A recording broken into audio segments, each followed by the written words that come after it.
And like I said earlier on, is the nation still basking in glory after that 6-1 defeat of the Egyptians at the Babaya Sports Stadium 48 hours ago. That should put Ghana in very good stead to qualification for Brazil 2014. But is it going to be that easy when the team travels to Cairo or wherever the second leg is going to be played? The former Ghanaian international striker is my guest on the show. Played for Anderlecht. I recall played in Turkey as well. And this evening, well, he's going to be recounting his days as a Black Stars player and, of course, how Ghana managed to beat the Egyptians and look forward to the future with regards to the second leg and beyond if we manage to make it to Brazil 2014. Yeah, good to see you. Likewise. You have white hair. I don't know if my viewers can see that, but it's not been too many years since you stopped playing football. So where's the white hair coming from? This is what you get when you start coaching. You know, you think more than when you're playing. You know, when you're playing, you don't need to be thinking too much because you're 11 on a pitch. But as a coach, I tell you, training programs, trying to solve certain things before the game and before training programs and everything. You know, by the time I realized it's just pumping out like. They say professional footballers these days make a lot of money, and for those who do not want any problems, they just live off their investments. They don't want to go and be shouting from the touchline and all. So a few of them prefer to go into coaching, and a lot of you prefer to go on with your businesses. Yeah, so why don't you just go on with your business? I believe in stick to what you know, and you know, since infancy, you know, this is the game that I know. This is the job that I know, and I like playing it, and I'm enjoying the coaching so far. So I believe some of us would decide to, you know, depart from it. But me personally, I think as a footballer, once a footballer, always a footballer. So you want to be a coach or you want to be an administrator, it's up to you. But personally, I like being a coach and I'm enjoying it so far. And would you say that it's been something you've enjoyed since you took to that profession? Not too many ex-footballers have turned out to be very good coaches, but I'm sure that within the short time that you've been a coach, you've either had a certain level of success or otherwise. Yeah, you know, I think I had a privilege to work under two experienced coaches. I started with the Dauda Lutrot and you know, managed to pick one or two stuff from him. And then recently with Bobo, you know, Celestete, you know. So I can say with my experience as a ex-footballer, I took a lot of pieces from the European coaches that I work with, I work under, and then coming back to the terrain of Africa, you know, there are certain things that you need to know when you come back from Europe, you know, and working with Dauda, Lutrot, and then with Bobo, and I work a little bit with Orlando. You know, I've gained enough experience to say I'm enjoying because, you know, you try if you come back from Europe, you try to do it in a European way, and sometimes it doesn't work. You need to come down to our level for the boys to, you know, to understand certain things, and that's what I'm doing. And I wouldn't want to push you on this one, but when you say when you come down, you have to bend to our ways of doing things. How? I know you're going to say in Europe you have practically everything. The facilities are there. You know, everything you need to enjoy your job is there. When you come down here, it's a lot different. Are the differences that huge? Yeah, huge. You know, first of all, the field, you know, it's difficult to tell the player to do the exact, you know, exercise that you want to execute. You know, the pumping pitch and you know, the time they get to training, you know, the passion is some of them you need to suck it out of them, because a player will come and tell you, yesterday I had a running stomach. That means today he doesn't want to train. You know, probably he's having problem with you know, stuff at home, you know, what to eat and so on and so forth, and what to wear, you know, transportation to training, you know, it's all this kind of, these are some of the little things that you have to bear with the guys. And sometimes, you know, it's difficult. You wish you can do more for them, you know, but it doesn't happen so much. So you have to, you know, at least adjust and make sure that the little that you can put in them, you implant it. And they say every coach wants to get the best out of his player, so that if you are coaching players in this kind of condition or in this kind of situation, how do you still manage to get the best out of our players? You make him more hungry, you know, because to get out the best out of him, you know, you don't need to push him too much. You know, a Ghanaian player can decide to go and sit at home, no matter how talented he is. When they get frustrated, they don't come to training, and you can't force him. You know, you need to balance it. You know, you push them, but at the same time, you know, you encourage them and let them know the capabilities that is within them. You know, some of them, what they have, they don't know.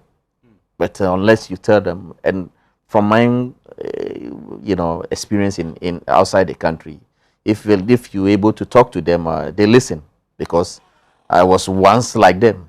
You know, I just didn't get it on the silver platter. You know, it may be a lot easier for another set of coaches who may have had practically all their career here and would have started a job in here, because you, after all the years you spent in Europe, you are used to a certain way of doing things. So that if you come in here and you have to find yourself in a situation where you have to adjust to the conditions here, even you yourself can end up being frustrated. Yeah. Sometimes you get frustrated. Trust me. Sometimes you get frustrated. But, you know, this is where you have to, you know, come back to our level. That's go down to our level, because there are certain things that you want it. If you were to be in Europe, you just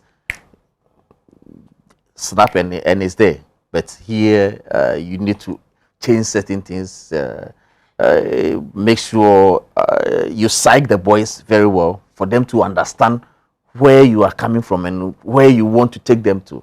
You know, and fortunate for me, I have a bunch of boys that they understand the game.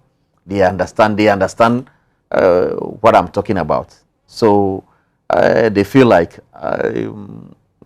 what coach is saying. I think if I bring myself to his level, definitely I'll be there. So let me give myself to him and see the outcome. So I'm working with a bunch of boys that they understand me, and we are enjoying what for the past few years that we've been together. We are enjoying our work so far. You had the opportunity, I recall, of being with Coach Salastete at the Under-20 World Cup. I recall being there with you and the difficulties that you had to go through as a team and how far you managed to make it at the end. Quite a number of the players of your generation have also taken to coaching. When you speak to them, when you share experiences, do you have that belief that together with your other colleagues, there is a chance that a lot more players could come through the system like you guys had and also go on to be the coaches that you guys have become? Yeah, you know, it's all, we don't force anybody to be a coach. It's a job that you need to it's a job that requires a lot of energy, you know, concentration and everything. So if you want to do it 50-50, trust me, it won't work. So you have to give all, you know, and sacrifice in so many ways. You know, these boys, these under-20 boys we work with.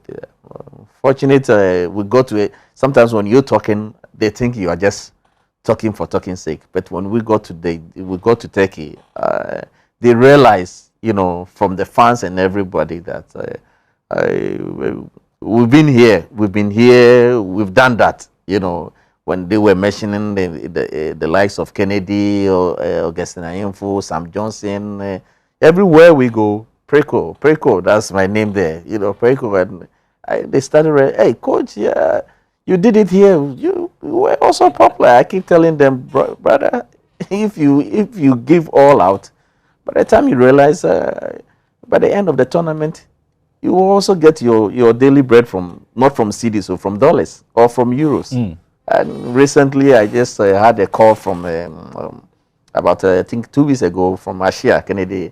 Ashia, he's in Norway now. He's in Norway, and the things he was talking to me about, I was laughing so much on the phone. He was telling me, coach, after training this time, I don't need to go and wash my things. So they will just put it a basket there, and I have to drop everything in. That's right. Yes, and somebody will go and wash it, and the next morning when I come, coach, me you. When I'm coming, I just come with myself, and then everything is there. I have to. It's so different. So different. So you see, and he was telling me he wished every player would just go for just 6 months, even if it's 6 months, go and experience this kind of thing, and then you feel that what you are doing is you need to sacrifice to get to that position. When you get to that position, trust me, your problems will be solved. Even if all won't be solved, 1 or 2 problems will be solved.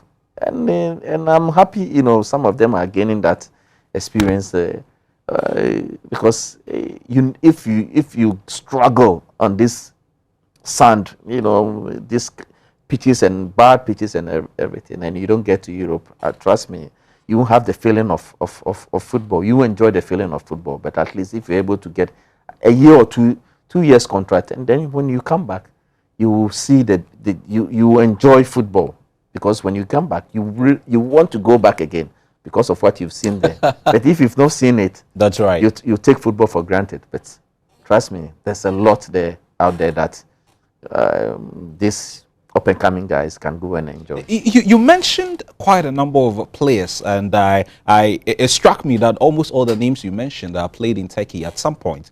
Stephen Beidou, or Henry Kennedy, Sam Johnson, yourself, Stephen Appiah, quite a number of Ghanaian players we had go to Turkey at the time. At a certain time, we had Richard Kingston, Stephen Beidou, Henry Kennedy, Augustine Ahimfo, Sam Johnson, Ali Ibrahim, Robert Eshen, myself, Kwame Ayu, Ivan Otete. We had more than a whole team. I remember. Yeah, a whole team.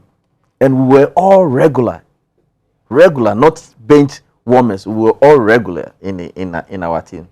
It was, and so every week you meet a Ghanaian player. Every week you meet a Ghanaian player. The feeling must have been very good. Yeah. The feeling was so marvelous, because it was when they lose, you talk to him on the phone, and trying to encourage each other, to console each other about the defeat, and or if the player is having problems of not playing, and you have somebody to talk to. I was with Kwame in the same team, Augustine, Beidou, and Kennedy, one team, Richard, Galatasaray, Tete Trabzon,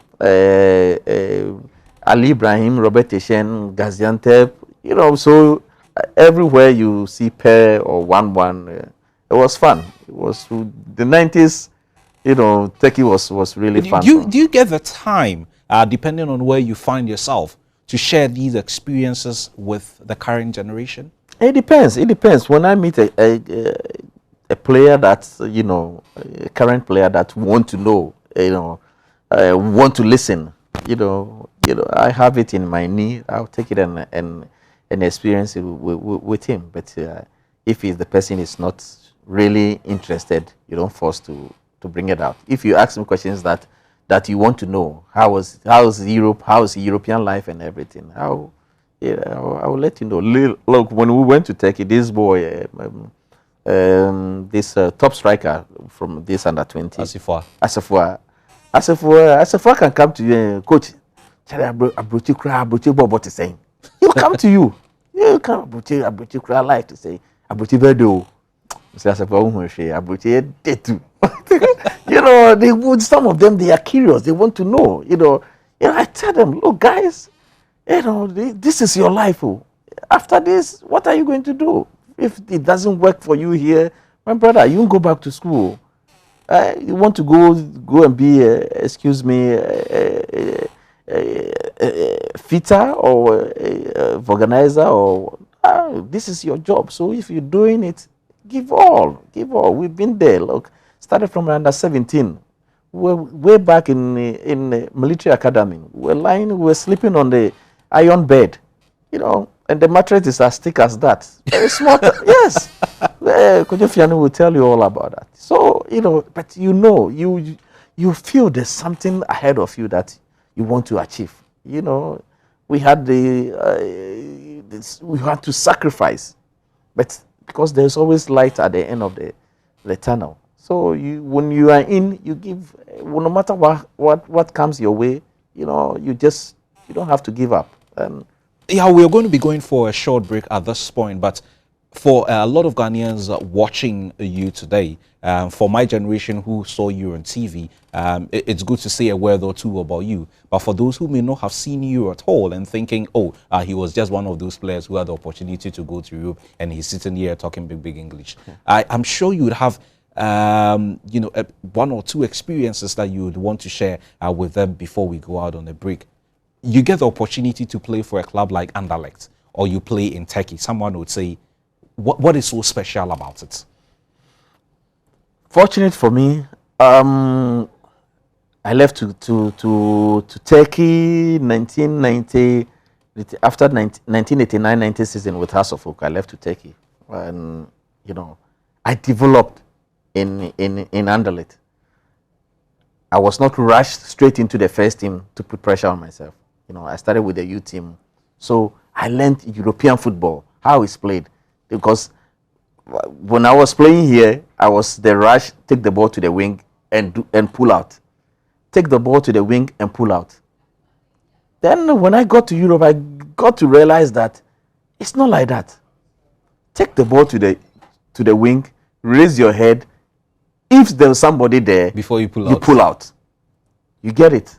So, and then I added another position to my possession. I started playing as a striker because when I got to the youth team, they needed a striker, and with my speed and the Premier Division, those days it was first division, with experience that I had here, the coach started using me as a striker, and it worked perfectly, So every time when I come to the national team to play, I come as a winger. When I get back to Europe, I'm a striker. So nobody knew me as a winger in Europe. They know me as a striker in Europe. But when I come to Ghana, I played as a so I was able to switch from this to that, all because I started from the grassroots in Europe. Where to position yourself, where to stand when the ball is going to come from this way, and how to kick the ball, the angle approach and everything. That's most of our boys. That's what they are lacking. When the ball is there, how to hit it, the angle approach, and how to control, how to cool it down, and we are lacking. Most of them are lacking a lot. But if you are in Europe, trust me, they'll give you time to develop.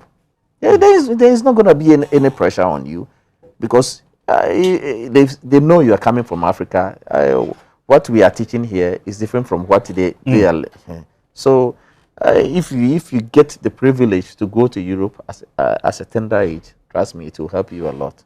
But if it doesn't happen like that, and you get straight into the first team, it's going to be pressure. But if you are able to cope with the pressure, then hallelujah. I'm sure you're enjoying the conversation we're having with Yao Perkun. They used to call him Rush in those days, after former Liverpool striker Ian Rush, who scored a lot of goals for the Reds. We'll be doing a quick commercial break at this point. When we come back, we do a lot more on the senior national team, the Black Stars.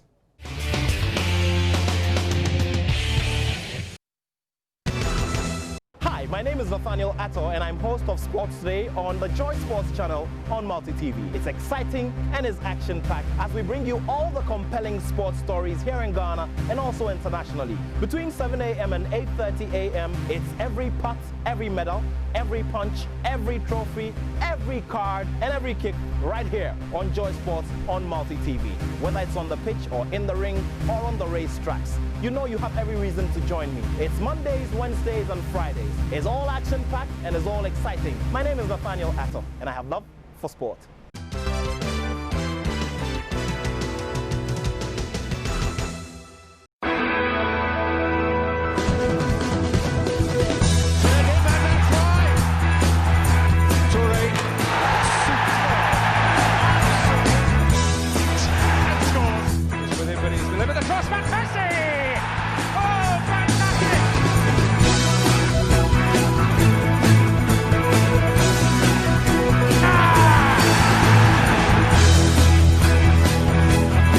The Premier League show, thus and every Tuesday at 7 p.m. only on Joy Sports. The Premier League show.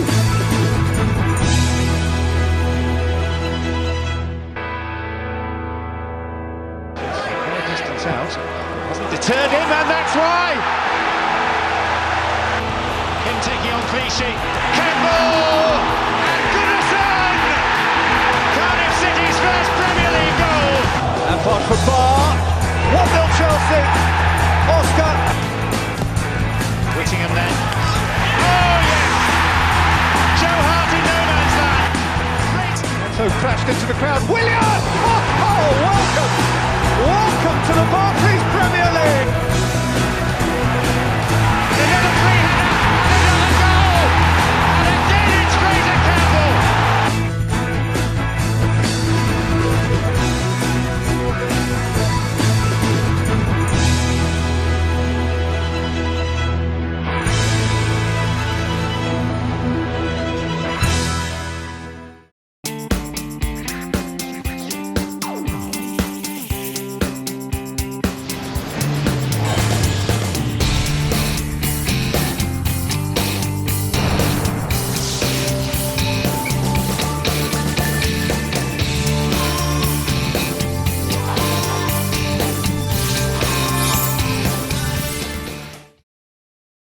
Get a Digibox now. Visit us on www.multitvworld.com or call 0302 211 68025 for a multi-TV accredited dealer.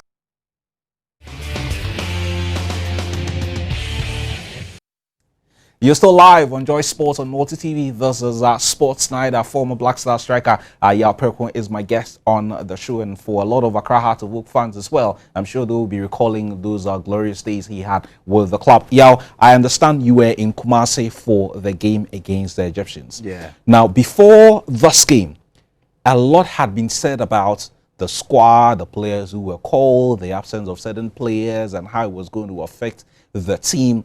There seemed to be a lot of pressure on Coach Kwesi Appiah before the game. I spoke to some of your colleagues, and what they kept on telling me is that Kwesi Appiah knows what he's doing. He knows what he's doing. We should just be patient. Let's wait till match day. But of course, some of us will not be patient. We'll keep talking and talking and talking till match day. Did you feel the same way too? Yeah, patient is always the key. Patient, we gave Kwesi Appiah, we call him Kapi. We gave Kapi the mandate, and I believe so far, before this game, he was doing a marvelous job. So when he went out to scout one or two players, and he decided to bring, this is what I need, this is what I want, this is what he was going to prepare a good soup. You've given him the money that you want a good soup. And he said, this is what I want contaminate, I want this, I want that, this little bit of this, and the ingredients to prepare you a good soup. So why were you trying to tell him that you want to add this one to the... At the end of the day, if it doesn't work, if the soup is not well prepared, you're going to blame him. Mm-hmm. So I believe Kapi knows exactly what he's doing. And it shows at this game. Pairing... it takes boldness to pair Sule Essien in front of the back four. In front of the back four. And he did it, and it worked. He called Olele. Everybody was complaining. But he said, I'm calling him to assess him. He need a week. He has a week to assess him, whether to use him or he's not. And at the end of the day, he chose Fatau to be in the goal. It's not because. Is it that a lot of fans out there still don't? It's a thing or two. Is it that Kwesi, with all due respect, is it that because he's one of us? Is it that because he's not a white man? It's because he's one of us. People just don't believe that he has what it takes to do the job. What exactly is the problem? It's because he's one of us. And if you check his records, this is his first time of handling the national team. So definitely, some will believe in him, some won't, and it's natural. But you need to give the person the job for him to gain experience. Sure. And you don't need to put pressure on him. For him to gain the experience or to be comfortable of what he's doing, you don't need to put pressure on him. And he know how to soak in the pressure, And I believe so far he's proven a lot of people wrong that he's the right man for the job, because when he was given even in the Cup of Nations, when it didn't go well for the nation, some of the fans want his head off, but he was given another chance, and I believe he has executed it perfectly. Some of you, I know you guys have a lot of respect for him. Most of the time when I see you guys still call him captain, he was still the captain of your team in those days. When you talk to him, he's not somebody who talks much, so it's very difficult to even know what he's up to. Do you get the feeling that the pressure of managing the national team is getting to him in any way, or he's just relaxed? No, he's just relaxed. That's Kapi for you. He doesn't put too much pressure on himself. When you talk to him, the little one or two words that comes out of his mouth tells you that he knows what he's doing. So if you want to talk, you end up talking too much. But he will listen to you and take one or two from your words, and then the little that will come out of his mouth will answer all your talking. So you see, he doesn't. You don't often hear him on radios talking. No. Because he's not the kind of coach that he want to talk every time on radios or TV. He like to be himself. Focus on what he is doing, and naturally that's how he is. Since I've played against him, I've known him. He hasn't changed. He's a man of few words. So. They say when you want to see or know how good a coach is, you see it in the way his players play, and you get to read out so many technical patterns from the way the team plays. When you watch our Black Stars, game after game after game, he almost always seems to try a new thing. Yes. For example, in all the games Kwesi has played, and I'm sure you'd have taken notice of it yourself, he's never played the same starting 11. He's never played the same formation. He's always doing something different. Yeah. Because I believe that's his style. That's his style. Coaching the national team is not the same as coaching a club side. A club side. A club side, you will have the time to have the players with you, and you can choose your first 11 and use your first 11 the first week, second week, third week, and until you get comfortable with your first 11. But this one, you will have the team today.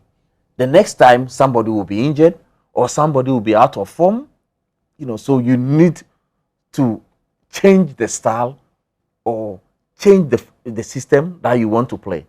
And that's the reason why every time just imagine against Zambia, Sule was not in a team, and Essien was on the bench. Against Egypt, when Sule is needed, he invited him. add him to Essien in Essien in front the of the back middle, four. in front of the back four, and look at what they did for us. You know, I was so, you know, when I was watching the game and the passes from Sule, I counted every pass, every long pass that from Sule to the Asamoah Waris was excellent. You know, so I having different players all the time tells you that you need to, you know, be comfortable with the players that you invite into the team, because you know this game maybe I might not get the players that I want, so I need to change the system or I need to change the formation. And since he got the team, it's been one team after the other, and fortunate is good for him, because that tells you that when Kwesi is not there, Kwame can play, and it brings competition. And when there is competition, that is where you can get the best out of the boys. Well, that's Coach Yao Perko himself, a coach these days, giving us a deeper insight into the kind of manager who manages our national team. Let's now focus on the game proper, and we're going to be seeing a highlight of the game pretty shortly on the screen as we continue with the discussion. A lot of Ghanaians before the game would have said Ghana was going to win, but I haven't met anyone who predicted that we're going to win by 6-1. To be frank with you, I'm surprised. I'm shocked but not surprised, because this is the beauty of football. Within 90 minutes, 90 minutes or 90 minutes and the 3 minutes. Coach, let's just recap, you know, that game on Tuesday, and, you know, run us through what you saw from a technical point of view. The fans were in the stadium in their thousands, and the players have said that also contributed. But the way we played on the day, I don't recall. Well, we beat Lesotho by 7-0, Yes. but that was Lesotho, with all due Lesotho. respect to them. You know. You don't beat Egypt on any day by 6 goals. It doesn't happen every day. Yeah, because the Egyptians, they came, they played this game as if there is no return. There's no return game. This match, we are here to win. We are here to get at least a draw or get the right result for us to go to the World Cup. You know, when they came here, they really opened up. They opened up the game, and if you play against these boys, these quality players, and you open up, trust me, you'll be punished. So they got punished by opening up. You can see the marking and the way they were playing tells you that they took things for granted. Was it that surprising on your part that, knowing very well that this game was going to be played over 2 legs, they decided to open up the way they did? Yeah, because we gave them too much respect through the media. You know, it was understandable. Yes, I mean, because we're talking about Egypt, but they've forgotten that they are not the Egyptians that we used to know. We know Egypt of 2006, 2008, and 2010, but we don't know the Egypt of 2013. So they thought they can use the old image to scare us, but they've forgotten that the boys on the pitch, our boys, we know ourselves, and we know we can harm them if they open up, and that's exactly what they did. They open up and they on the day, and I'm sure we'll be getting to see a lot more on the screen on the day, the decision of the coach to start certain players in certain positions that we are not too familiar with. For example, there was a lot of talk about whether Olele had been brought in to start because of Fatah's performance in a game against Zambia. And then we didn't have Harrison Hafel, who was suspended. And then we didn't have John Boy. And then we didn't have Jonathan Mensah. It was all beginning to play on our minds. the coach decides that, okay, I'll still stick with Inkum like I did in the game against Zambia. I'll give Rashid Smaila and Jerry Akamenko the opportunity to play. I play Essien and Muntari in front of them because of their experience. Yeah. But Essien and Muntari, they may have played together, but not in the position in which they played. And for some of us, it was all too confusing. Because at the moment, that's what Muntari is used to playing, holding in Europe nowadays. You know, and if you've watched AC Milan's matches, that's exactly what he does now. You know, he comes, he doesn't go forward. He comes, he takes himself out of the midfield, come in front of the back four, receive a pass, and then he gives a long one before he joins their attack. So, Essien of late, even though he's not playing for his club, he's also playing as a holding. So to have two holding players with the qualities that they have, when they're moving with the ball, they can hurt you. So using Essien and Muntari as two holding was the right. We just saw the penalty that was conceded by Rashid Smaila that Abu Trika converted. And again, it brings me back to the moment where I saw the starting 11 and I kind of panicked a bit. Yeah, you get panicked. Putting a player like Rashid into a game like this, he had conceded, he had been booked just a few minutes before the penalty and conceded a penalty. You just got the feeling that maybe, just maybe, Mr. Appiah may have gotten it wrong. It happens. It happens. But he lost his composure there. This is the difference between experience and inexperience. You can be experienced on the African terrain, but in the international terrain, you can be inexperienced. That's what.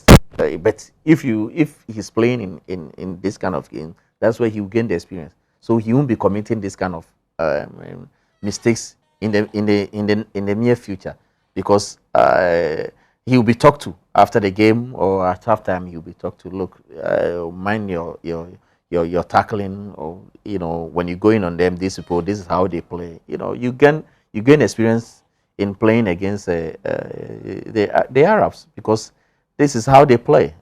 They commit you to commit the foul. So Rashid, I wasn't surprised, because he's a tough defender, and he always want to go on his man. We always want to win the ball, and this is what most of our players in this Premiership, the Premiership, need to learn. Every time they want to win the ball, and when you're watching the Ghana Premiership, there's always every second there's foul. Every second there's foul. Instead of we reserving our energy to play the football, we use the energy to do too much tackling, and most of our tackling are unnecessary. And if the referees are going to be very fair and firm to you, trust me, in most of our games here, it will end, and it will never end with 11 v 11, because our tacklings most of the time it's too violent. At two, when the Egyptians scored that penalty, and it was 2-1 at that point with a few minutes to go into the second half, I'm sure even amongst yourselves, with the experience that the Egyptians did have, you started thinking, I mean, if they get the equalizer, knowing very well that we have to travel for the second leg, it could be worried. Yeah, you get scared, when you had the game in control, 2-0, and then all of a sudden, out of nothing, 2-1. But fortunate, we didn't panic. The boys, they didn't panic. One long ball from Sule, again, to Waris on the left side. Foul was committed. Free kick from Sule. Third goal. Fortunate for us, within under 3 minutes, under 2 minutes, we had the third goal after they've scored, and everything went back to normal, because it was the train was in motion, and then it cut, and then after some seconds, it's like the light in the generator, the light went off. The generator had to restart. So it just, after seconds, the generator took over, and then we start moving again. So the third goal came at the right time. The third goal coming up at the right time. This is what led to the fourth goal, I think. And this man, Sule Ali Muntari, a lot had been said about his absence in a game and his level of indiscipline and all that. But on the day when we needed the experienced players to show us what they can do, they really stood up to the occasion. Experience is the best teacher. That's the reason why Kapi said he's blending the experience and inexperience together for the inexperience to gain more experience. Well, how do you gain more experience? By playing with the experienced player to copy what they do, copy the writing from them. And you saw it. Most of them, majority of them, they enjoyed playing with Asamoah Gyan. Take Waris as an example. Waris Waris is academy player. Yeah, he played for Right to Dreams. 2006. You ask yourself, what was Waris 2006? Probably he was sitting behind the screen and yes, sitting behind the screen enjoying Asamoah, wishing one day he will be there, but never thought he would be playing alongside Asamoah. So what do you gain from Asamoah? What is move this the experience? Move this way. If I move there, you move this way. If I jump, you go behind me. So this is where you gain experience. So if Asamoah is not there and Waris is playing, and he's playing with inexperienced player, he is also going to teach him, this is how we do it.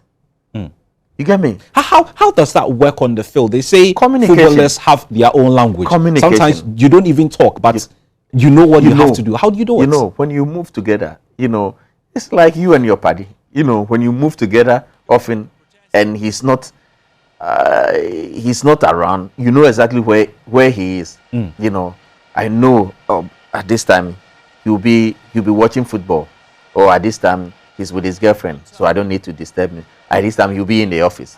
This is the same on the pitch. When you play alongside a friend for a very long time, a colleague for a very long time, his movement, it's when he moves, you know exactly what he's telling you. When he controls, you know exactly what he's telling you. When he takes the ball to the wing, you know exactly what he's telling you. So then it comes natural, because it's something that you teach, but when you have the eye, and that's the reason why they say footballers, when you're playing, you need to raise your head. You don't bring your head down when you're playing football. You need to raise your head. Raising your head, then you know exactly where your partner is. So it's experience and the feeling that you have with a colleague when you're playing with him. Talking over the experience that a player like Abdul Majid Waris would have picked from Asamoah Gyan, in the 3 matches that they have played together, he scored in all the 3 goals. We have also seen him feeding off the movements of a player like Asamoah Gyan, who also happens to be his skipper. It's only 3 games. Yet the young man is picking up, and he's picking up very, very, very fast. Coach Kwesi Appiah should be very happy with that. Very, very happy. He was the top scorer in Sweden 2 seasons ago. Exactly. Last season, yeah. Now he's playing in Russia now. Russia. At this age, I was in Sweden for 2 seasons. 2004 and 2005. I played the Swedish league for 2 seasons, and I know how tough is it. So it is. So I know for a young boy like Waris to go to Sweden and win the golden shoe there tells you that he has the capability to be a big player in future. And then Kapi is not rushing him. He's using him bit by bit, and as I indicated, playing alongside Asamoah Gyan has taken a lot pressure out of the boy, because if he's supposed to play alone up front, then you struggle. But you play alongside one of the biggest center forward in Africa. So what do you need? What do? You take the pressure out of you and make sure that you learn from what he is doing, and when you get your chance, you execute it. So Kwesi Appiah has done marvelous job on this boy, and I believe Asamoah also enjoys playing with him because he has taken a lot of pressure out of Asamoah. Because watch this game, for example. When Asamoah moves to the right, the boy moves to the left. When Asamoah stays, he does the running for him. Because gone are the days, first 20 minutes, you will see Asamoah panting like yes, because he has to run for every long pass, and for he a was striker, playing as a lone striker. A lone striker. So by the time he gets into the box, the legs are already tired. Look at the first goal, his first goal. This is a typical striker's goal. You know, the power, the angle, and the direction of the ball tells you that, you know, he's there. You know, years back, by the time he gets to that position, someone is already tired. Yes, because we'll be feeding him too much to do the rounds, and by the time he gets to the position to finish up, he's already tired. So this is a very, you know, technical insight into this game, because for a lot of us who used to watch Asamoah in the last couple of years, some say he's a lazy striker, some say he's this, some say, and this is the goal again. I mean, it was just fantastic. Excellent. You know, in the past, like you did say, he would fall down, right. he would laze off. Yes. And you don't really see what he wants to do, but having someone who can be doing all the running for him to conserve all the energy. That's it. Not too many of us would have seen this. Because Asamoah has gained so much experience that now he smells where the goal is. He has taken a lot of pressure out of himself. Years back, he put pressure on himself to come and score. He has to score at all costs. Against Zambia, I think he didn't score. Against Zambia. No, he didn't score. But he enjoyed the game. And for him, it's all about qualifying.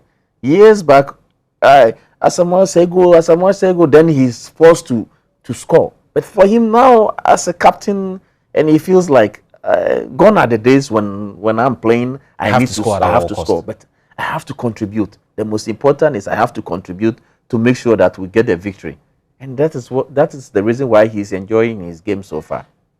There's a reason why he's enjoying his game so far, and look at the bit of experience and the bit of the younger generation also making their bet. And when you look at these players, they seem to be players from different generations. Yes. I mean, you would see Asamoah and Jan from 2006 when we qualified. You would see the Ayus who made it from 2009, 20, yes. And then you would see maybe the Warriors, also another generation coming through. So this is good for us, because the Asians, Samoas, and the Sules, gradually they will fade off. The days and the rest will take over, and then by the time and then we'll have the Warriors and the Achus and the rest to fill in the shoes of the fading of players. So that tells you that he's blending. Kusiapia is really blending.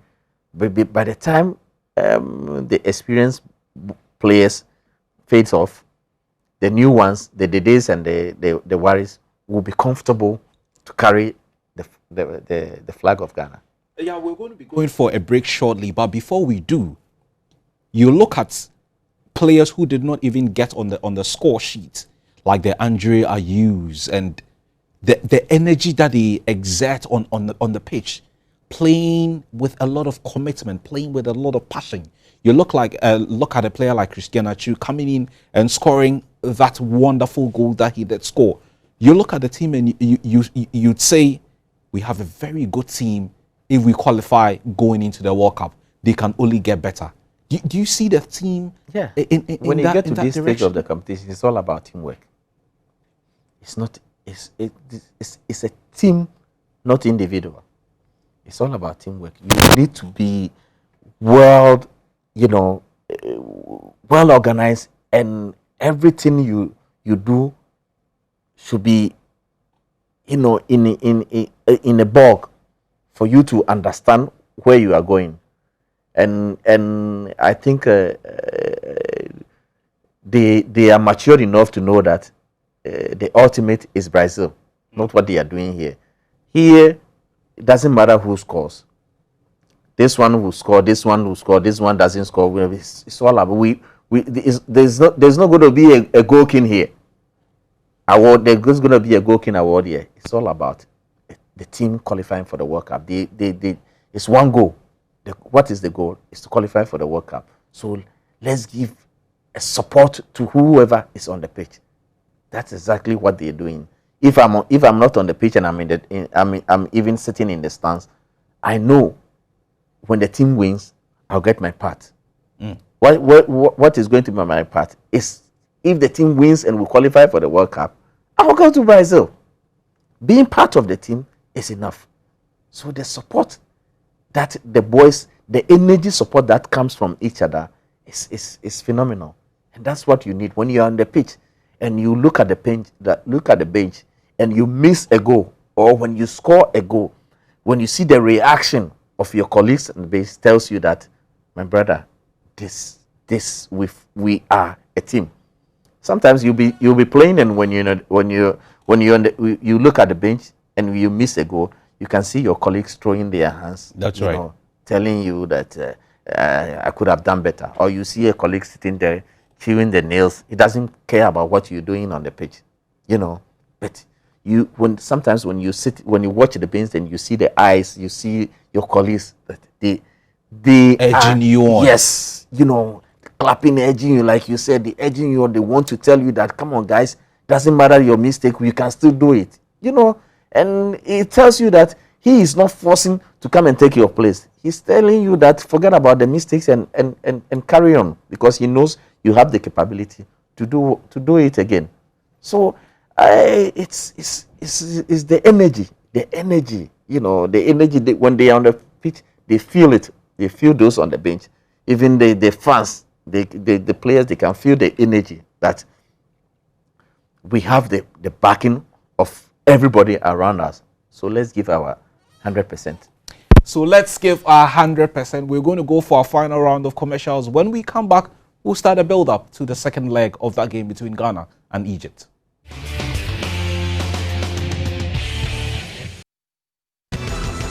Hi, my name is Nathaniel Atto, and I'm host of Sports Today on the Joy Sports channel on Multi TV. It's exciting and it's action-packed as we bring you all the compelling sports stories here in Ghana and also internationally. Between 7 a.m. and 8:30 a.m., it's every putt, every medal, every punch, every trophy, every card, and every kick right here on Joy Sports on Multi TV.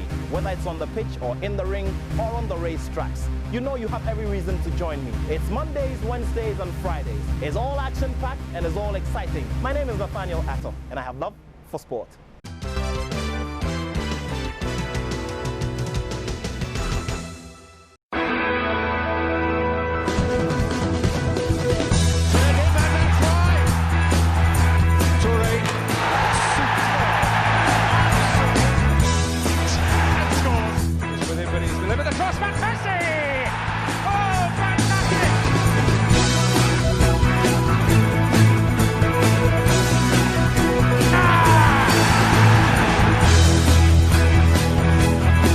The Premier League show, thus and every Tuesday at 7 p.m. only on Joy Sports. The Premier League show.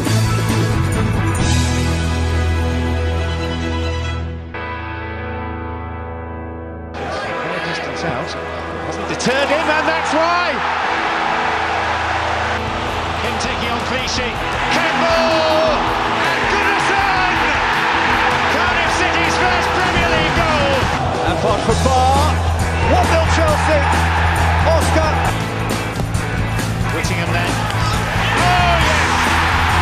Joe Hart in no man's land. Great. And so crashed into the crowd. Willian! Oh, welcome! Welcome to the Barclays Premier League. Another free-header and another goal. And again it's Fraser Campbell.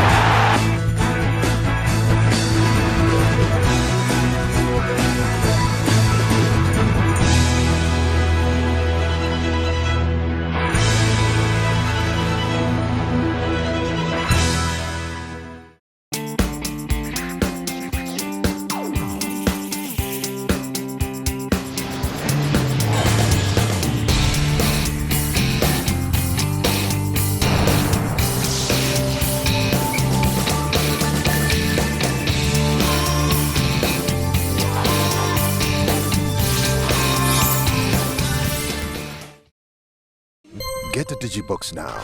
Visit us on www.multitvworld.com or call 0302 211 68025 for a multi-TV accredited dealer.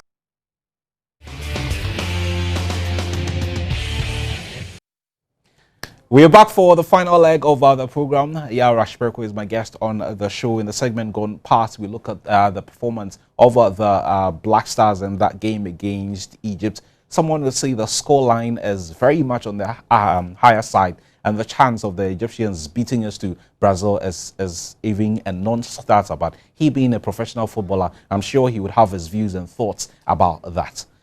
We've won by 6-1.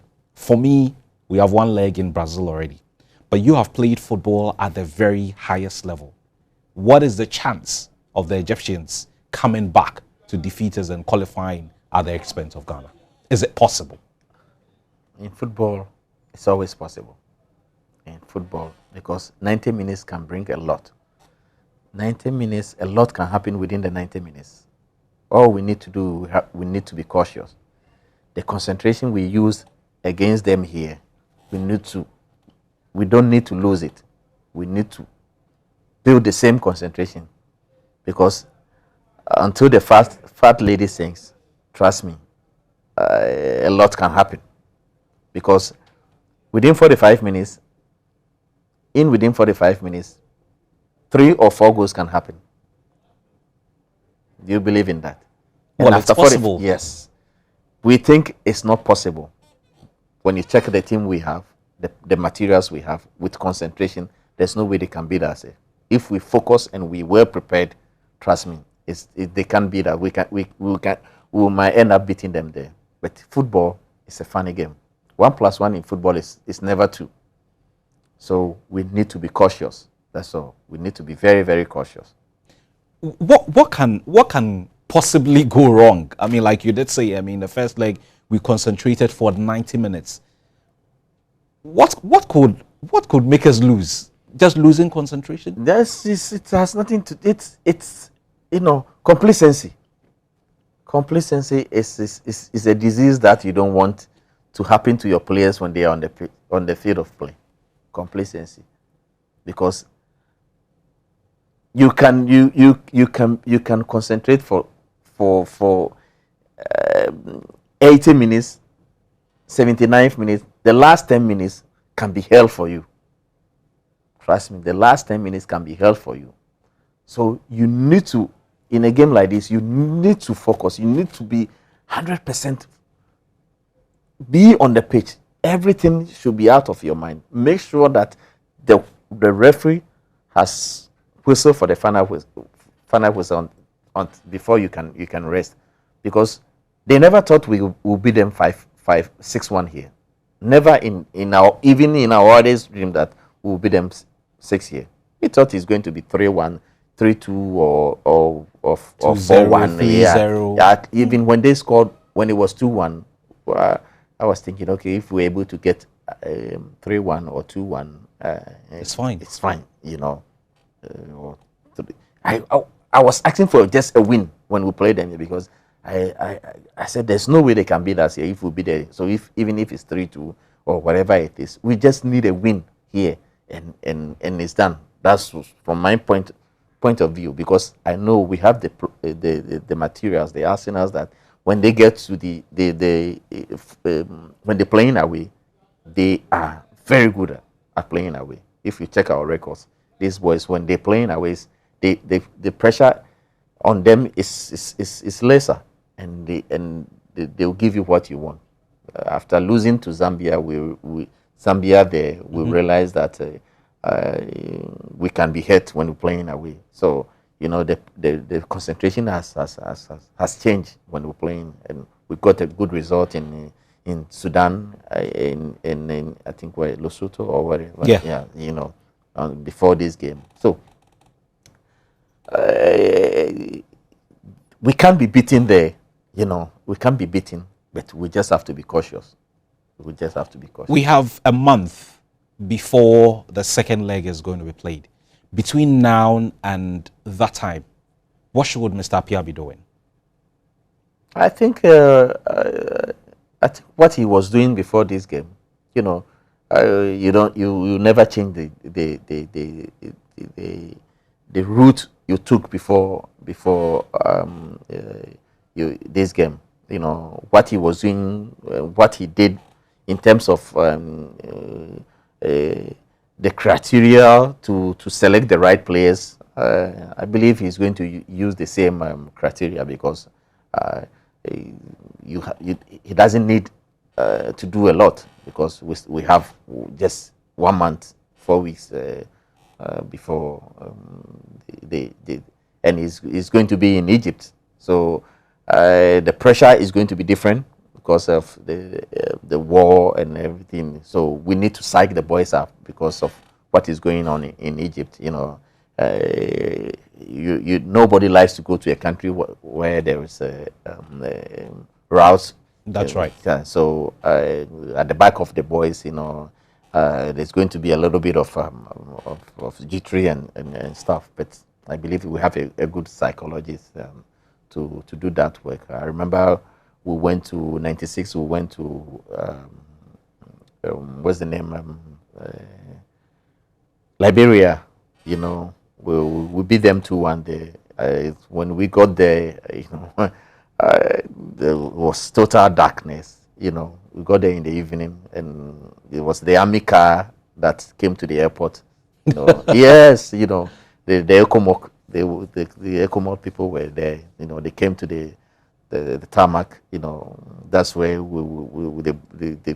they took our bags and everything into the army cars, and we were guided through to the hotel. But when you were in the hotel, you're still not comfortable, you know, because you are in a country that anything at all can happen. But the day of the game, you know, when you're on the pitch, you have 90 minutes to do your job and go home, you know, if you get the right people to sack you up. Fortunate, even George Weah came to our camp, you know, to tell us that, you know, nothing is going to happen to us. So we should just enjoy ourselves, and, you know, this game will even bring peace into the country. But it's not going to be the same. You know, you won't be having the officials in your camp to tell you that enjoy yourself. Mm-hmm. You know, so it's going to be a little bit of there's going to be a little bit of pressure on the guys. But I believe they'll do whatever it takes to take us to Brazil. So they will be 100% ready for that. These days, it's very easy to follow what's going on in the world, through internet, through anything possible. These boys will be watching every development in Egypt, so that even if FIFA decides that the match will go ahead in Cairo as planned, like you did say, there are moments where they are going to be in their hotel and they are not going to be feeling okay. Is there any chance these things might cause the players to lose focus on the pitch? No, I don't think anything at all will stop these boys from performing as they did here. You know, if they really want to, because this is the step before Brazil, and I believe I read it in one of the newspapers. Activities is still going on in Cairo, even though there are a little bit of route there. Yeah. You know. People are there selling normal lives, you know. And if the game is going to come on, it's going to be played in the military camp or whatever it is. So you'll be secured, you know. You'll be secure that there will be people around you. And I believe we're not going to play. There's not going to be crowd in the stadium. It's going to be empty, I believe so, because I think they might allow fans if they're able to guarantee their safety. Yeah. So it's going to be when the game starts. It's going to be a different ball game altogether. No matter how nervous you are, so far as you're on the pitch, you know you have the FIFA, the eye of FIFA, CAF, you know, all around you. So any little thing that will happen on the pitch, the game can be stopped. So advantage is still on our side, so I don't think the boys will be too worried about. Yeah. Finally, before you take leave of us, are we going to Brazil? Definitely, by His grace. We have to be there. Inshallah.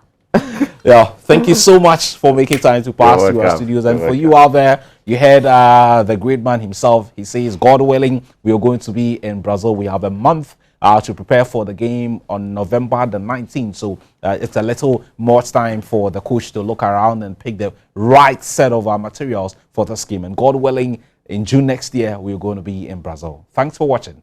Bye-bye.